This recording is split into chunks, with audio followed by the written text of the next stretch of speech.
Okay, hello, this is Debbie Davis. It is May 19th, and I am doing a follow-up today of something I was touching on a couple of videos ago regarding the VA, issues with the VA. I had mentioned an issue where I had requested, I had a hard time getting certain treatment, and so that I was requesting it was called Care in the Community, because I wasn't satisfied with the treatment that I got at the VA, and I was just touching on that. But you have to understand what I didn't mention in my last video that I wanted to mention now, and then there's been some other things that have just come up that I'm going to touch on today. But you have to understand the whole reason why these some of these care in the community programs got started, where you could request outside care from the VA, is because there was all these veterans dying on a waiting list at the VA, in which most of them died in Phoenix, at the Phoenix VA, and there was this huge waiting list where they couldn't get care, and just the most basic things they were dying of, basic infections or whatever, because they didn't get care. You have to understand, like, not everybody has outside insurance. Not everybody can afford insurance, so a lot of times that's the VA is your only care, your only option, unless you have TRICARE or some other insurance. Not everybody did. So a lot of veterans were just dying under Obama, Biden, where there was all these waiting lists all over the country. And what happened in Minneapolis is a lot of the doctors, the regular doctors, are being replaced by people from Pakistan and from different countries. And there was all these people at the St. Paul that were not even from this country that were working at the VA in Minneapolis. And then there was an incident that just happened to my friend's dad there, who was a Korean War veteran that I'm going to talk about today. So this just reinforces my case that I'm trying to make of what has been happening at the VAs and also in Minneapolis, St. Paul area here. So I had a friend who, his name is John Tjornhom, Tjornhom, who I've been friends with for years, and his brother was a state representative here for 5 years, from 1985 to 1990 in the Richfield area. And he was a Republican, a very good state representative. And so his father, so I'll get into that, but his father just ended up a couple weeks ago at the VA from a bladder infection that turned into MRSA or something. And he ended up in the ICU. He's 90 years old.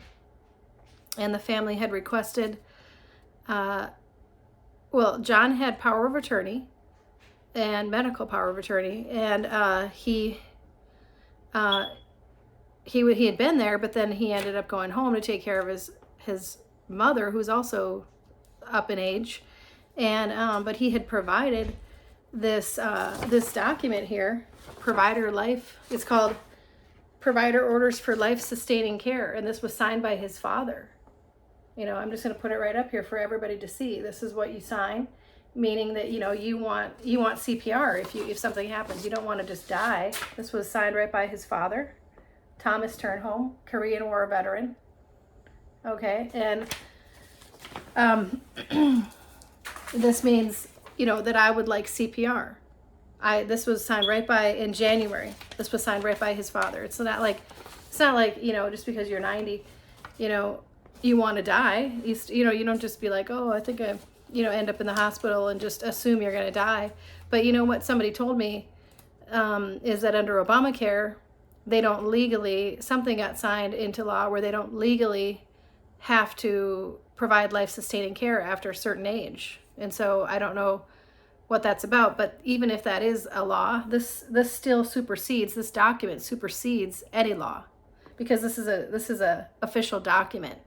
So what happened is his dad John gets a phone call, and his dad ends up in cardiac arrest, and he said, okay, so are you going to provide CPR? And this doctor said to him, no, we are not. and he said, you put him in full code, you provide CPR. And this doctor said, no, we did not provide any CPR, and your father has died now. So this is what happened just a couple weeks ago at the VA in St. Paul. This is who the guy was. He's from Pakistan, Dr. Khalil. He works at the University of Minnesota as a pulmonary medicine and critical care. Okay. Yeah, this is him. He just murdered a veteran at the VA. He just allowed him to die, a 90-year-old Korean War veteran. He's from Pakistan. He's somebody that Obama brought in, and Biden. Okay, and you wonder why President Trump, why we had the right to call that number if we had bad doctors. This is why, because they're murdering veterans. I wonder how many other veterans he was the head of he's the head of the ICU department. I wonder how many other veterans he just let die like that, where he just said, oh, we don't have to provide you life-sustaining care. So this is a very serious issue. The family is still looking into it. Exactly what happened here. He just told him, he said, no, we didn't provide any CPR and your father's now passed away. And he basically, the family's in shock, as to, okay, what happened here, and how is this allowed to happen when you basically just let my father die, is what you're saying. And so now he's looking for legal help because this was basically a wrongful death charge against this doctor. So there's a history of this family also that I have to get into since I'm talking about the whole subject here. So his like I said, his brother was a state representative here. His name was Chris Tjornhom, and he was a state representative from 1985 to 1991 in the District of 40A in Richfield area. Okay, Chris Tjornhom, Tjorn. Okay, you can look him up. And he was a major Republican, and basically was going up against some Democrats when he was being reelected.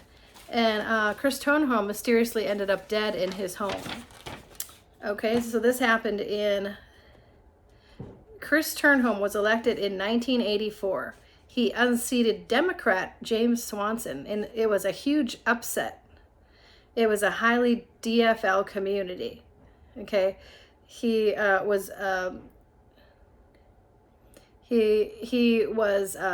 Republican representative from 40A from 1984 to 1991. I believe he was going up against a Democrat, the Democrat is in 40A now. And I think somebody didn't want him there, is what I think, and what his family thinks. And so he ended up one night he was just found dead. His wife came down, and he was on the couch when she left, and then when she got up in the morning, he was dead on the couch. The Carver County Sheriff, Jim Olson, said there was no suspicious activity. Okay, but the family was never told what the cause of death was, the autopsy. They never determined the cause of death. The family was just told it was some kind of virus in the heart. Former state representative.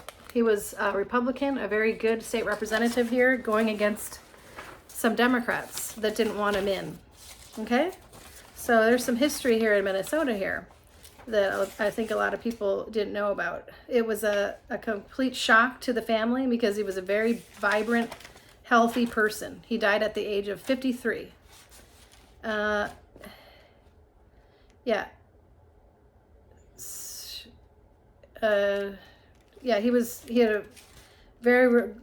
She was very enthusiasm, strong heart for volunteer efforts, a heart for returning vets, created a program to help military veterans return from overseas. He also had those things on the lights put on where some kind of light goes off so you know an ambulance is coming. He did that as well.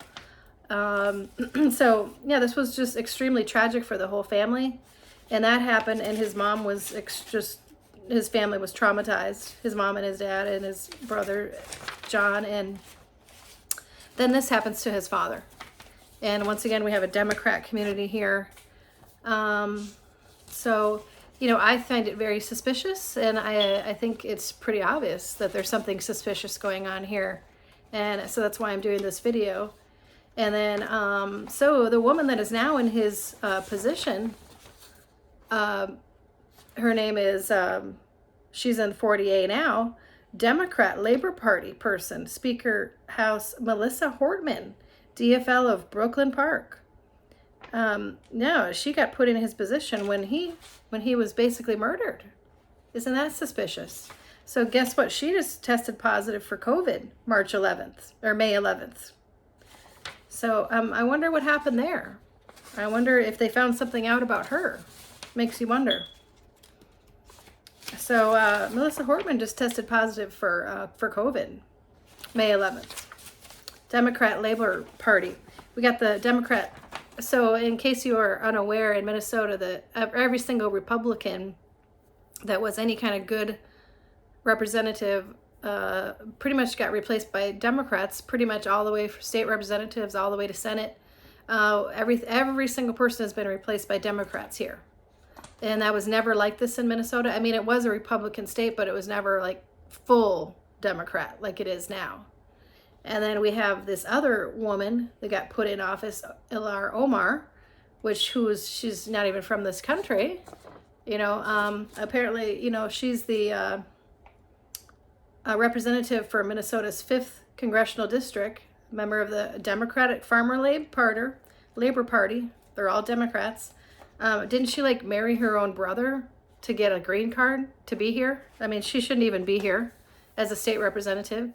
So I'm pretty upset today. I'm pretty upset. The whole family's upset about what happened here at the VA with this and what's happened with this family. They're friends of mine, and they don't deserve this. And you know, I think there's something very suspicious going on here, and that's why I'm doing this video. And I think it's disgusting how this doctor treated this Korean War veteran, and I think he needs to be investigated. So that's why I put his name up there. And I wonder how many more doctors are working at the VA that are from different countries that got put in office, put in these positions that are from like all these different countries, not even Americans, treating our vets. So I wanted to put this information out today. Thank you.